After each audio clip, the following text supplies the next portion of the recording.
Telugu Desam party ఒక కొత్త కార్యక్రమాన్ని ఈ రోజు ప్రారంభించబడింది. అదే కార్యక్రమం రేపు జరుగుతున్నటువంటి ఎన్నికలకి శంఖారావం అనే కార్యక్రమాన్ని ఈ రోజు ప్రారంభించాం.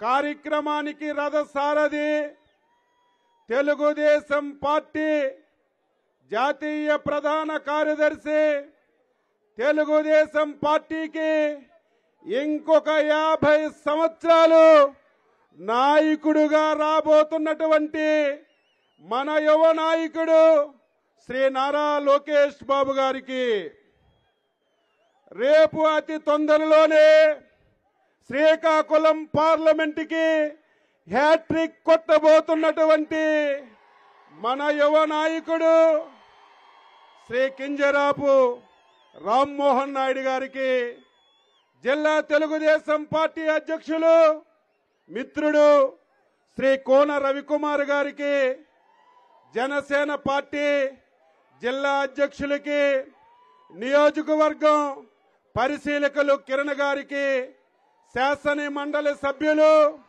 మనందరం కష్టపడి మొట్టమొదటిసారి తెలుగుదేశం పార్టీ శాసన మండలి సభ్యులుగా గెలిపించినటువంటి చిరంజీవులు మేష్ గారికి, మిత్రుడు మన జోనికి పార్టీ తరఫున పర్యవేక్షిస్తున్నటువంటి దామర్ల సెల్ల సత్య గారికి, ఈరోజు టెక్కలి నియోజకవర్గం నలుచెరగల నుంచి విచ్చేసినటువంటి నా కుటుంబ సభ్యులందరికీ పేరు పేరున హృదయపూర్వకమైనటువంటి నమస్కారాలు, అభినందనలు తెలియజేస్తున్నాను. రాజకీయాలు మారిపోయాయి. ఏదైనా ఒక చిన్న సమావేశం పెట్టాలంటే డబ్బులు ఇవ్వాలి, బిర్యానీ ప్యాకెట్లు ఇవ్వాలి, వాహనాలు పెట్టాలి. కానీ నేను చేసుకున్న అదృష్టం ఏమిటో, ఒక్క ఫోన్ కాల్తోనే 24 గంటల్లో ఒక్క పైసా ఖర్చు లేకుండా ఇంత సైన్యం ఇక్కడికి వచ్చారు. జీవితాంతం ప్రాణమున్నంత వరకు మీకు సేవ చేసినా సరే మీ రుణం తీర్చుకోలేనని చెప్పి మీ అందరికీ తెలియజేస్తున్నాను. అందుకే మా యువ నాయకుడు లోకేష్ బాబు నాయకత్వంలో టెక్కలి శంకరావ సభలో ఈ నియోజకవర్గంలో ఉన్నటువంటి ప్రతి కార్యకర్తకి, నాయకుడికి, ప్రజలకి హామీ ఇస్తున్నాను. నా చివరి శ్వాస వరకు ప్రజా సేవకే అంకితం అవుతానని చెప్పి మీ అందరికీ తెలియజేస్తున్నాను. నా ఎంత అదృష్టవంతుడు ఎవరూ లేరు. విశ్వవిఖ్యాత నట సార్వభౌముడు నందమూరి తారక రామారావు గారు ప్రాతినిధ్యం వహించినటువంటి టెక్కలికి నేను శాసనసభ్యుడిగా ఎన్నిక కావడం, అదేవిధంగా జాతీయ పార్టీ అధ్యక్షులు నారా చంద్రబాబు నాయుడు గారు ఆశీస్సులు, యువ నాయకుడు శ్రీ నారా లోకేష్ గారు ప్రోద్బలం, మనందరి దివంగత నేత ఎర్రన్నాయుడు గారు ఆశీస్సులతో ఎన్టీ రామారావు గారు పెట్టినటువంటి పార్టీకి రాష్ట్ర పార్టీ అధ్యక్షుడిగా బాధ్యతలు నిర్వహిస్తున్నానంటే ఇంతకంటే ఈ జన్మకి నాకు ఏమి కావాలని చెప్పి మీ అందరికీ తెలియజేస్తున్నాను. నేను మీకు కొత్త కాదు, మీరు నాకు కొత్త కాదు. 5 సార్లు ఎమ్మెల్యేగా మీ యొక్క అభిమానంతో, మీ యొక్క సహకారంతో ఎన్నికయ్యాను. కానీ అధికారం అంటే ప్రజలకి సేవ చేయడమే అని చెప్పనుకున్నాను.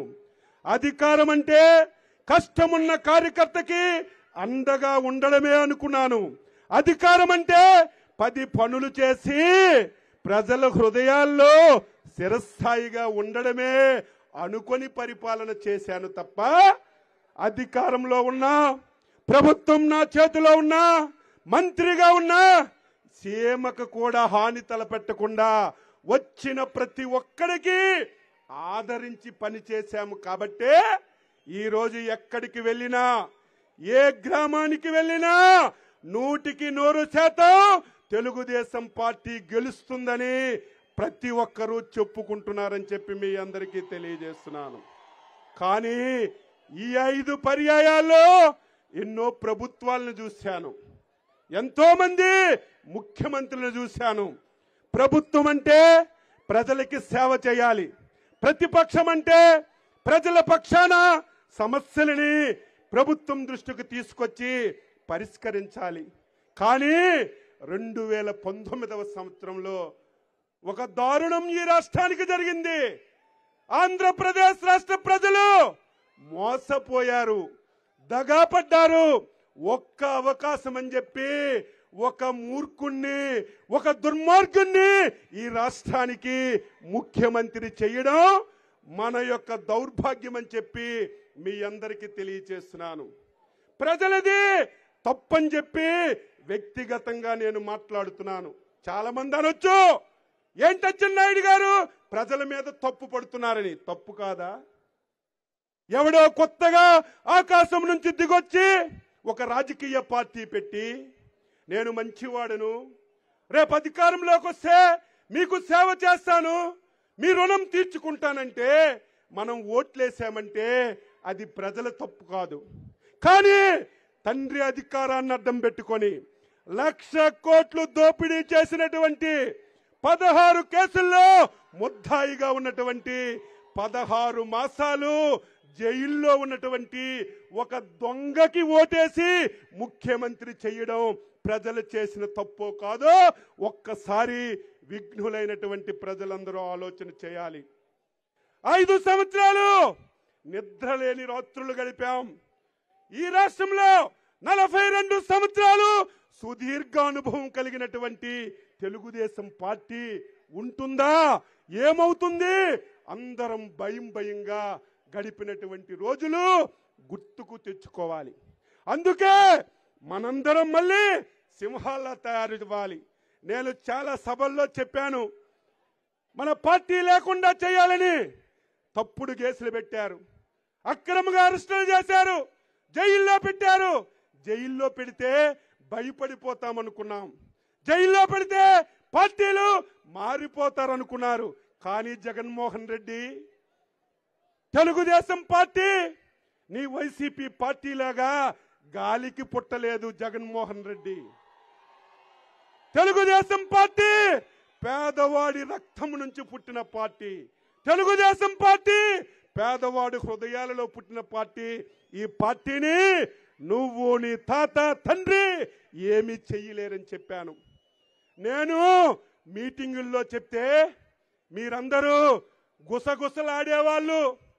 160 స్థానాలతో చంద్రబాబు నాయుడు ముఖ్యమంత్రి అవుతాడని సంవత్సరంన్నర నుంచి మాట్లాడుతున్నాను. చాలా మంది అచ్చెన్నాయుడికి పిచ్చి పట్టిందా ఏంటి? రాష్ట్రంలో 160 సీట్లు అంటున్నాడు, వస్తాయని చెప్పి అందరం అనుకున్నామా?